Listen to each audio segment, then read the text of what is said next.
to see you all. This is the third time I'm here.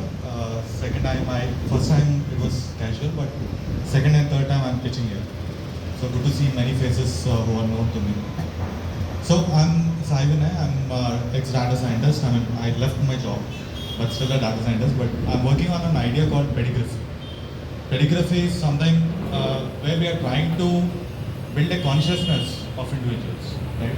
So what will happen if you are gone, right? We have known many people, ancestors, we have lost many people, and with them they took away all the knowledge what they have, knowledge and wisdom, whatever they have, right? So what we are trying to do is we are trying to build a family tree as in a simple terms, but what we are trying is we are building a consciousness, we are building through their experiences, we want to document their learnings and everything and convert it into a wisdom master. So that everyone, even after we are gone,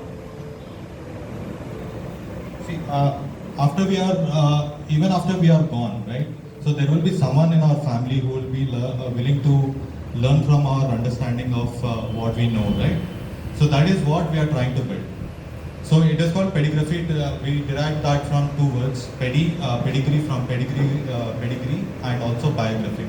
We took the words from pedigree and biography. So what you can do with this is you can build your own family tree where you are connected with all your ancestors and everyone, and you can see that who are there on your family tree. So and the other part is you can write your own story, right? So maybe it could be it could be as simple as what you have done today and what you have learned today. Are there any kind of learnings you had on this particular day? So this is a continuous process. How many of you use different apps, to-do list apps or some different apps? So to take note of your daily things, right? So here in Pedigraphy, it is as simple as writing down your to-do list, and it will eventually get converted into your own biography. So that is what we are building with Pedigraphy, right? So we are not asking you to be an expert writer to write your own biography, but things are as simple as you take note of your daily activities, and at later stage we can put an LLM and see what your learnings are on that, right?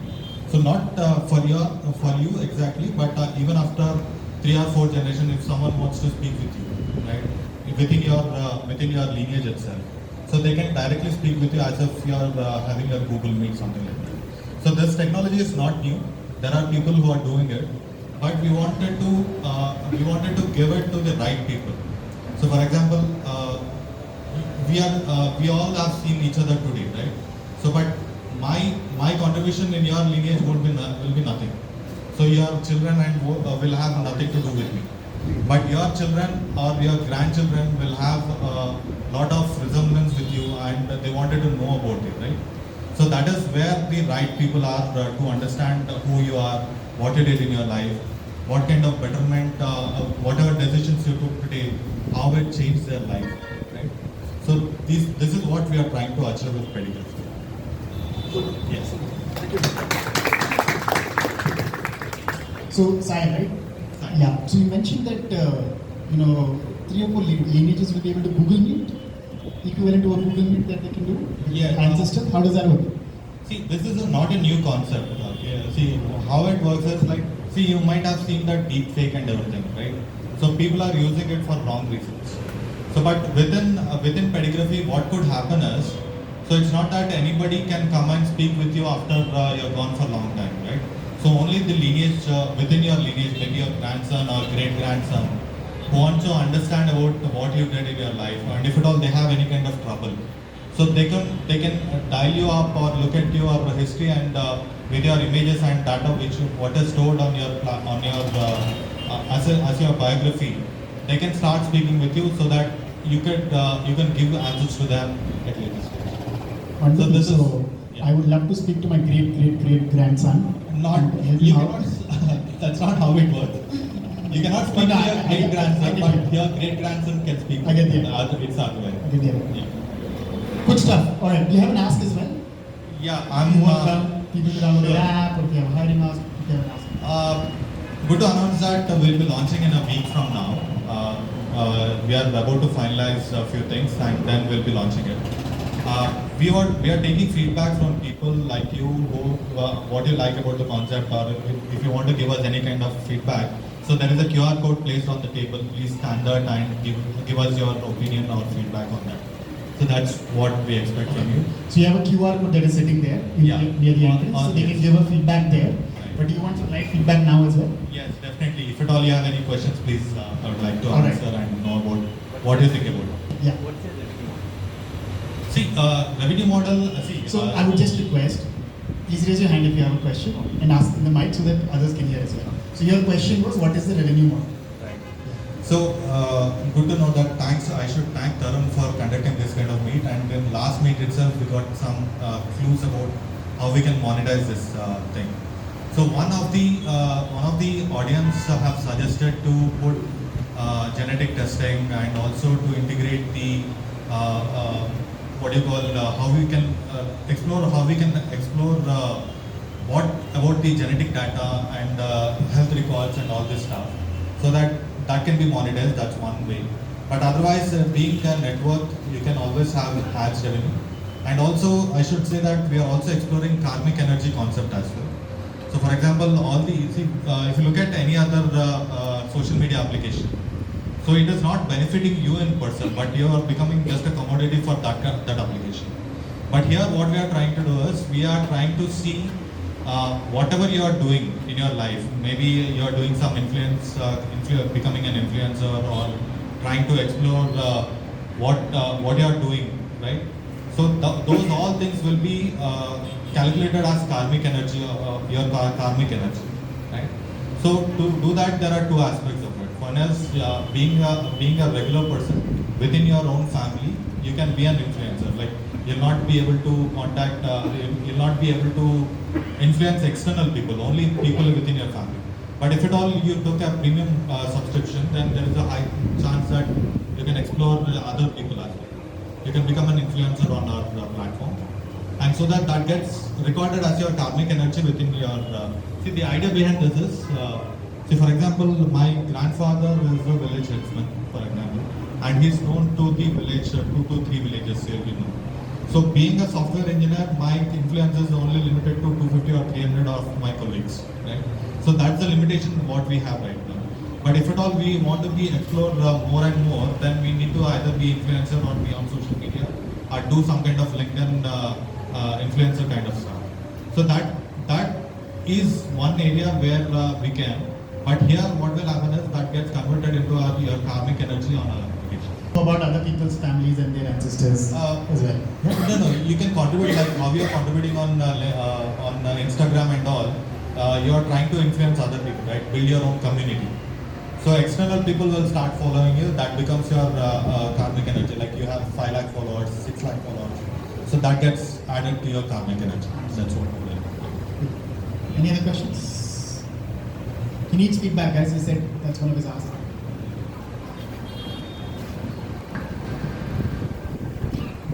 With respect to the data, how is it very different from, let's say, building on top of character AI with, again, the data total is biography and others? If you can explain the distinction. See, the idea is, for example, if you look at who will be the right audience for your data, right? So if at all you look at other applications, whenever you are lost, whenever we are gone, that data has no value to the company or to anyone at all, right? So he's not promising you to give that information to anyone. So in our application, what we are trying to do is, you can pass on that information to someone within your lineage. So whatever your learnings are, that will not go waste, right? So this is a civilizational problem. If you look at when we hear about stories about India, people say that we know about Vimanas way back in the history, right? So this might be myth or whatever it is, but civilizational knowledge is lost, right? With each generation passing away, we are losing a lot of information which is known to them and which is new to us, right? So here with Pedigraphy, what will happen is you can explore and pass the wisdom whatever you have within your own lineage. Maybe you can, for example, I can, if at all I may ask, you're not sure about what all the knowledge what your father knows, right? So at this time you're not aware of either you don't have time or you don't have the energy to pass it on. But eventually, if you build that kind of database, and even after that person is gone for a long time, you can explore that knowledge at any point of time. Hey, hi, Varun this side. Couple of questions, right? One, I'm still trying to understand the idea, right? How it will help anyone, because one, you said it's a civilization problem, right? But we are not living in a stone age that we are not storing data. Today we are living in an era where information abundance is there, right? Now there's so much noise and we have to filter the data. So we're not having a scenario where information is not there, right? Two, even if I have to talk to, say, my great-grandfather or anyone, right? The LLM, whatever will be building, whatever wisdom they will be putting, it will be based on the circumstances they have experienced in their life, which is changing every day, right? So even if I am asking anything, whatever it is, right, whatever answers I will be getting probably with the data which is it is trained, which is again their circumstances, their experiences. So whatever answers I will be getting probably will not be relevant for today's world or maybe generations ahead world, right? So how it is different from maybe just another like a biography, which is you just do a chat GPT and put the biography into it and then ask questions to that. And then recording data is not different, right? I mean, mind map is there are so many ways to record the data. Right. So how they are differentiating? What's the USP? Right. So I'll answer your first question first. See, you are saying that we are not living in a stone age, true. But here, thing is that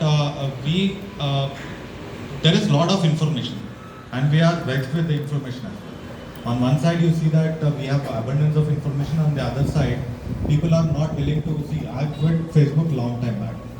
So Facebook is there and Instagram is there. How many people are there on Instagram? How many people are vexed with Instagram? And you only browse. How many people feel that after browsing for half an hour, you are completely glued to it and you regret sticking to that application, right?